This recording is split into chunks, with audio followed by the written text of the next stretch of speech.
Учебният автобус подскачаше по слънчевия сафари път. Децата и малките животни се смееха и пееха песен. Но изведнъж колелата потънаха дълбоко в пясъка. Автобусът засяде. О, не можеше да се движи. Симба, Симба, смела и ярка, готова да помогне с всички сили. Стръмжене на смелост и сърце толкова добро, тя ще спаси деня с радост в сърцето си. Учителката извика помощ, малките лъвчета бяха тъжни. Птиците летяха в кръгове, зайчето се чувстваше зле. Но Симба чу повика и бързо пробяга през пясъка. Не се притеснявайте, малки приятели, аз съм тук, за да помогна. Симба, Симба, смела и ярка, готова да помогне с всички сили. Сражение на смелост и сърце толкова добро, тя ще спаси деня с радост в сърцето си.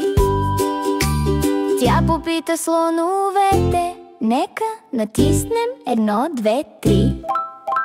Зебрите направиха пътека, маймуните ликуваха с радост.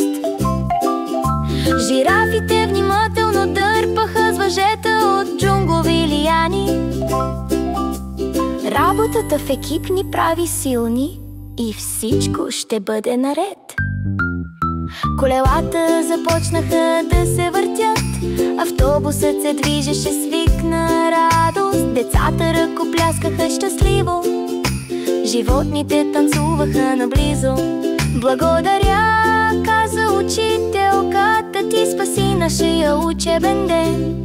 Симба се усмихна гордо, нейното спасително мисия беше завършена. Симба, Симба, смела и ярка, помага на приятели с чиста радост. Смелост, доброта и верни приятели, няма нищо, което Симба не може да направи. Когато някой има нужда от помощна лапа, тя винаги е на път. Симба прави сафарито безопасно всеки ден.